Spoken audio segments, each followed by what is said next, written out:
Well, hello, writers. Welcome to episode number 423 of Ink in Your Veins. I'm Rachael Herron. So thrilled that you are here with me today as I am talking to the amazing Monna McDiarmid, returning guest and dear friend of mine. Monna is going to be talking about this is really interesting. On these bonus mini episodes, I'm talking to people about getting unstuck. And so far, the people that I've talked to have been talking about how they were stuck and how they got out of it. Monna took this a different direction and is talking about something she is currently stuck in, which I absolutely love. And I am always moved and inspired by Monna. So I know that you will feel the same way. What is going on with the Kickstarter? I don't know. I just recorded the intro for the Joanna Penn episode like 1 minute ago. So not much else has changed since then. Currently, we're sitting at about $12,000. And in fact, a dear friend just emailed and said, you were $11 away from $12,000. And I know that 11 is your favorite number, which it is. And so she went in and upped her pledge by $11 to hit the $12,000 mark, which is just the sweetest, cutest, nicest, kindest thing to do. So, my friend who did that, thank you. I know you're listening. Thank you so much for doing that. You did not need to. I feel like I tell this friend a lot. You did not need to, but how charming and wonderful and kind and loving it was that you did that. If anybody else wants to go look at where the Kickstarter is and what you could get and get the book or the audio book, which I am currently in the middle of editing, and it is so fun to do that. I'm actually enjoying doing the audio editing. That is over at rachaelherron.com/unstuck, or just Google Rachael Herron Unstuck. It will come right up. Now let's jump into Monna and me talking about being stuck and how do we think about it? Here we go. Thank you all for supporting me in the Kickstarter and everything. I thank you with all my heart. Well, I'm so pleased to have my friend Monna McDiarmid back on the show. Monna, will you please share your pronouns with us? She, her. I keep forgetting to do that on these little episodes. I would like to give a little bio for the few people who may not know who you are. They should. Monna McDiarmid is a writer, life coach, and educator. She and her partner live in a tiny apartment in Yokohama, Japan, and an old wooden house in Nova Scotia, Canada. She believes in the healing power of poetry, the sea, and a roaring fire in a wood stove. Aside, I think that's like the description of you right there. You are the Mm. healing power of poetry, the sea, and a roaring fire and a wood stove. Going on, her work in all her roles is focused on helping humans learn how to be kinder to themselves. She's the author of The 38 Impossible Loves of Naoko Nishizawa and After Everything, which remains my favorite book of 2024. So, welcome. Woo! Hello. It's so nice to have Hello. you here again. It's great to be here. You Who know who that. who doesn't jump up and say, "Oh yes, I'd love to come on the internet with you, Rachael, and talk about places that I'm stuck. Sign me up." I'm so excited to talk to you about this because you and I are champions of each other. I think is a fair thing to say. We are a mutual admiration society that I get so much from you. So let's talk about stuckedness and unstuckedness, because my book Unstuck is being kickstarted right now, and you were texting me yesterday, and it's just so exciting. But I would love to know, how does stuck feel to you? Where are you stuck? Let's talk. Let's Mm. chat. So when you first asked about this, I had a funny conversation with my partner, and I said, "Is it just me, or is it that I'm not stuck very often?" And he said, "Oh no, you're really not stuck very often." And I think that it's partly because I'm a coach and a counselor. So I've learned a lot of ways to sort of coach myself, but also because I love learning so much, Rachael, that I always think, okay, well, what can I learn, right? What can I learn? And how can I learn it differently in a way that keeps me kind of moving? And Mm, I thinking specifically about writing, that movement has been slow, sloth, speed movement, but what can keep me moving? But I will say I was able to identify a thing that has got me in its clutches right now. And it's not even a thing that's resolved. It's a thing that I've recently identified as a problem, which Yeah. is what I'm calling, this is the nickname that I'm giving this idea, which is that I've recognized recently my need to fire my internet nanny. I Which, love this. Tell us what that means. What is the internet nanny and what does it look like in your life? yeah. I know that this looks a little bit different for everybody. So for me, it's not social media, it's not doom scrolling. Mhm. It's just that I've noticed recently that all of the kind of empty time that one has in their life. So the time between work and making meals and time with friends, I am filling all of that time with podcasts and YouTube videos. And I want to say I'm very discerning. So I'm taking in a lot of good things. Oh, it's fabulous stuff, right? I'm not even worried about the quality of it. Yeah. I just think somewhere along the line, and I suspect that this is happening to lots of your listeners, I lost the like I lost the ability really to be in deep solitude. And I think that's so important for our well-being and our also our ability to create wild new things. Yeah. Does that answer the It question? answers the question perfectly. And to be in deep solitude, I know that in I think it might have been a Patreon essay that you sent out, but you referenced, I think it was now Cal Newport talking about never being in a place where we are not influenced by other voices. Is that what Yeah, you mean by yeah, the deep solitude? that's exactly right. Um, Yeah, and in fact, it's Cal Newport quoting somebody else, but unfortunately, I don't Yeah, remember the other I don't person. either. But it is that is exactly right. It's the idea that we're never alone without someone else's voice and Mhm. ideas and information um, piping into our mind, our body, our spirit. Yeah. That concept, I read that concept from him a couple years ago, and I remember I panicked. I remember the feeling in my stomach of going, "Wait a minute." And Oh, even as recently as last week, I was taking a nice long hike, like a hike. I was up on the skyline. I'm listening to a podcast, and the woman said she loves to go on walks without anything in her headphones. And I thought, "Oh no, how do you do that?" So I would love to ask you, what what would you what would you like? What would you hmm. like in that space? Hmm. In the Patreon essay that you're talking about, I wrote about the idea of the big nothing. And this was a friend of mine. Her name is Nancy Keach. And when we were in teachers college a million years ago, she talked about the big nothing, how one can wake up and just look out a window or take a walk without anything in your ears. At that time in teachers college, there was nothing to put in your ears, actually. That we could really just be with ourselves and with our own thoughts.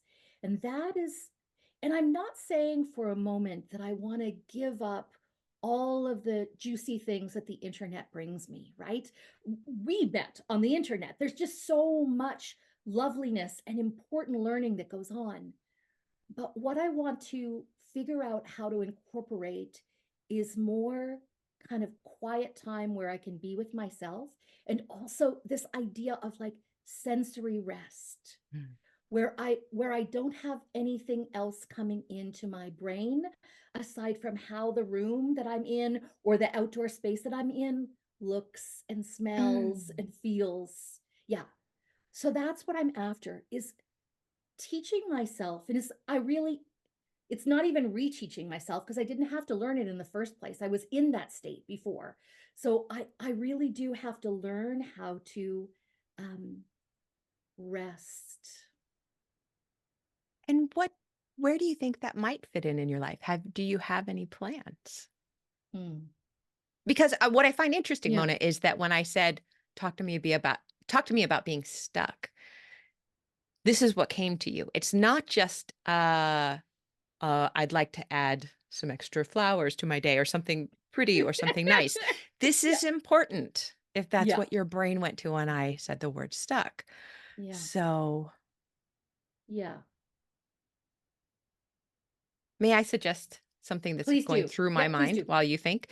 There are two places in my life where I think I do this or have tried to do this. One are those writing, I call them writing retreats, the solo writing retreats, but they're really, Yes. they're almost not writing retreats. What they are is I don't allow other voices in the form of podcasts or anything, Mm, or the internet, but I do allow music and books. I read books, or I could listen yeah. to a book, but usually I'm reading with my eyeballs. And what happened, and I'm writing in my journal, but what happens on those a lot of times is I do just find myself staring. I am staring, I'm observing, I'm seeing or I'm not seeing, but I'm just looking. And the second thing is that when we moved here, we had, as you know, we had this apartment with this incredible view. And for many months, I managed my 1 cup of tea rule, which was, it wasn't a rule, but I like rules.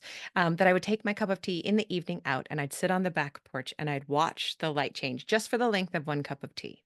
Mm, That's it. And without a phone, I'd leave the phone in the house. And I do it sometimes on the hill up here when I think about it. But to me, that feels like that disconnected time. What do you think when I say those things? yeah, that feels that feels exactly right. It feels like if we don't, you talk about time boxes all the time with your writers, and if we don't put a little time box around it, if we don't indicate in some way that the thing that we desire, like this some of my life without any input, is really sacred, it won't happen, right? the Right. the the, Yeah. the super highway that I've created, which is to always have a podcast or a video on, will just continue in that way. And I suppose I've been thinking about, like, I wonder, I'm always, as a counselor, I'm really interested in why that's happening. But in a very important way, why it's happening is less important than what am I going to do about it? Yes, Right? yes. And we So, forget that because a lot of us really want the whys. yeah, And many times it doesn't matter. matter. It's, And it doesn't yeah, need to come first. Like, right. these can be subsequent projects, right? Like, Yeah. Yeah. parallel projects where I'm working on the time boxing and creating these delightful little input free experiences. And also, Ooh. just my brain is going to be bored at first, Yes. And that's terrifying to me. and it's terrifying. So I will have to, like, sweet talk my brain into believing boredom never killed anybody. Like, I thought it all would of when I was us, 10. right? But all of us who were born before the internet were bored lots, and we were fine. So Yeah. there's also part of that, which is like, how can I also just gently teach myself to tolerate that boredom until it becomes not boredom, until it just becomes regular life. Yeah. Ooh. Yeah.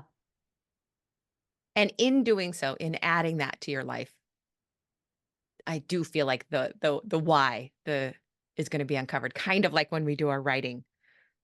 We don't find the answers until we actually sit down to write. We Yeah. may not find all the answers to that because I'm identifying so strongly with this. I want to bring in that 1 cup of tea, or I would like to bring in, if I go on a walk, maybe 5 blocks would be without a podcast. And then I could put the podcast And back then you on. could, exactly. So Yeah. you create your own set of guidelines, and I think the important part for me with the kind of disposition I have, which is a little bit rebellious, is to say to myself, McDiarmid, this is just an experiment. You're just Oh, trying this out. And if yeah. that doesn't work, you can make small adjustments to the experiment to make it fit you. Do you have any ideas for where the experiment might start, or is that going to come to you as you go? I think it's already started. I think Ooh, at the very moment that I made this realization, like, oof, I'm just never alone with myself and my thoughts. I started sort of making small adjustments and trying little things. And it's interesting. I don't know if you follow this wonderful writer named Patty Dye, no. Digh. Uh-uh. Amazing. She wrote in one of her recent essays. Remind me of the big essay. um Medium. it's like Medium, but that's not it. Maybe there's been some controversy surrounding this one Oh, recently. Substack. Substack, thank you. Yeah. It was in her one of her Substacks. It was such a beautiful idea. She was talking about some challenges she's been facing lately, and she talked about a strategy that she learned, which is like essentially opposite thinking. So we can see what the good as defined by us, what the healthy choice is, and then our brain goes, nah. Like our brain very quickly is like, oh, that feels like so much work. I have an impulse to do like the thing that's not good for me. Yeah. That we stop and we see ourselves doing that, and then we do the opposite. We just do the opposite. It could be, oh God, I can't believe I'm going to confess this on your show. Yay! I But love this. like I think a lot of us have got into the habit of taking our phones into the washroom. Mhm. Like I all of my grandparents are rolling around in their graves at the thought that I would one have a phone that I use in the way that I do, but that I would take it into the loo. So using Patty Dye's idea of opposite thinking, when I see myself headed in that direction, I'm like, oh, opposite thinking, just leave it here. Nothing bad will happen to us in 5 minutes in the bathroom on our own. Right. So yeah, it's just such oh, it's just such a simple, small, I guess tool would be the best way to call it. I love that. I love Yeah. that. Yeah. Are you going to are you gonna track this experiment in any way, or are you just gonna feel your way through it? Oh, I'm going to write about it in Patreon. I think Perfect. it's I I was thinking that all of us struggle with things. And a lot of people that I know are struggling with either their phone use or their internet use, some combination of those things.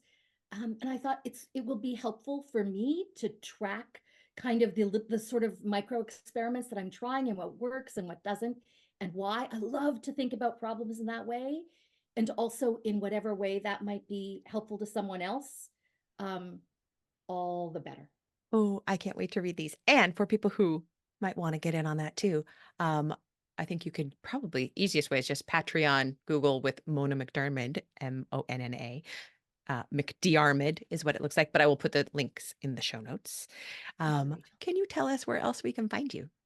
Sure. I have that strange last name. Well, I have a strange first name too. MonaMcDiarmid.com is my website. And on Instagram, I'm at Mona McDiarmid Writes. People, seriously, go follow Mona. I cannot recommend more highly. I do this thing with my email because email and I are always on the verge of breaking up forever. And but I do this thing with the stars in Gmail. If you hit the S button a few times, you'll get I think you start out with a yellow star and then a blue star and then a red star and then a green star.